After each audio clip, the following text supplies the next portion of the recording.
Supreme কোর্টের প্রধান বিচারপতির শেষ দিনের বক্তব্য নিয়ে কটাক্ষ করলেন বিজেপি নেতৃত্ব দিলীপ ঘোষ। সুপ্রিম কোর্টের ওপর মানুষের ভরসা আছে, তাড়াতাড়ি আরজি করের বিচার হোক এই আশা করে সাধারণ মানুষ। পাশাপাশি বিজেপি কর্মীর মৃত্যু সহ লক্ষ্মীর ভান্ডারের টাকা গায়েব নিয়েও মুখ খুলেছেন প্রাক্তন সাংসদ দিলীপ ঘোষ।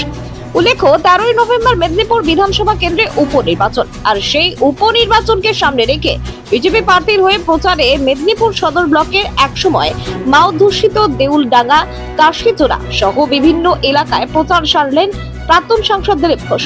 প্রচার সেরে সাংবাদিকদের মুখোমুখি হয়ে রাজ্যের বিভিন্ন ইস্যু নিয়ে মুখ খুলেছেন বিজেপি নেতা দিলীপ ঘোষ।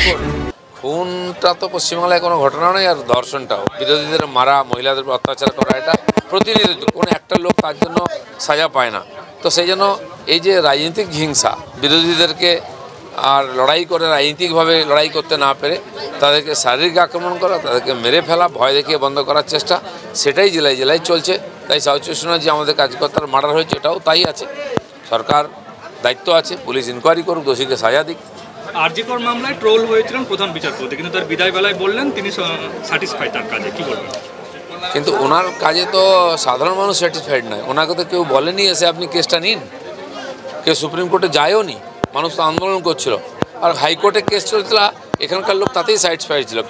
যেহেতু প্রধান বিচারপতি সুপ্রিম কোর্টে নিজে হস্তক্ষেপ করেছেন, তবে ওনার দায়িত্ব বর্তায় এক আর কেসের সমাধান দিয়ে দোষীদের সাজা দেওয়া, সে যেভাবেই হোক।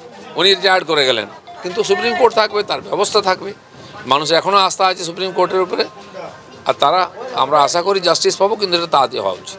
চাইনিজ ফোন, চাইনিজ খেলনার পর এবার চাইনিজ রসুন বাজারে এসছে। কেন্দ্রীয় স্বাস্থ্য মন্ত্রকের তরফ থেকে ইতিমধ্যে সতর্ক করা হয়েছে এবং বলা হচ্ছে এতে ক্যান্সার হওয়ার সম্ভাবনা প্রবল, কি বলবেন? চাইনিজ চাল থেকে আরম্ভ করে যেসব মেডিকেল ওয়েস্টে তাই দিয়ে তৈরি করা হয়, খেলনা বাচ্চারা মুখে দেয়, এগুলোকে ব্যান করা উচিত। সরকার আস্তে আস্তে কড়াকড়ি করছে। এমনকি প্লাস্টিক চালও পাওয়া যায়, শোনা গেছে। কী কী জিনিস আসছে চায়না থেকে, ছোটো বাজারে অনেক কিছু চলে আসে। তো সরকার অনেক কড়াকড়ি হয়েছে, বাইরে থেকে খেলনা বন্ধ করে দিয়েছে। 60% খেলনা এখন ভারতে তৈরি হচ্ছে। তো ধীরে ধীরে পরিবর্তন হচ্ছে, কিন্তু সাধারণ মানুষকেও এই নিয়ে সতর্ক থাকতে হবে। কিন্তু কলকাতার বাজারে দেদার বিক্রি হচ্ছে চাইনিজ। কলকাতায় সব পাওয়া যায়, দুনিয়ার সব খারাপ জিনিস। এখানকার সরকারকেও দায়িত্ব নিতে হবে। সুন্দরবন দিয়ে সব মাল ঢুকে পড়ে এখানে। ট্যাব আবাসের পর লক্ষ্মীর ভান্ডারের টাকাও গায়েব, নির্দেশ দিচ্ছে, তদন্তের নির্দেশ দিচ্ছে সরকার, কি বলবেন? লক্ষ্মীর ভান্ডার এবং আবাস যোজনা নিয়ে যখনই একটুখানি শুরু হয়ে গেছে, দেখা যাচ্ছে দুর্নীতি কত ব্যাপক। সে রেশন ডিলার থেকে আরম্ভ করে সবাই টাকা পয়সা মারছে, লুটের রাজত্ব চলছে। কিছু বলতে গেলে যারা এসেছেন এখানে রিভিউ করতে, তাদেরকেও আটকানো হচ্ছে, ভয় দেখানো হচ্ছে। সরকার না গেলে এই যে দুর্নীতিটা বন্ধ হবে না।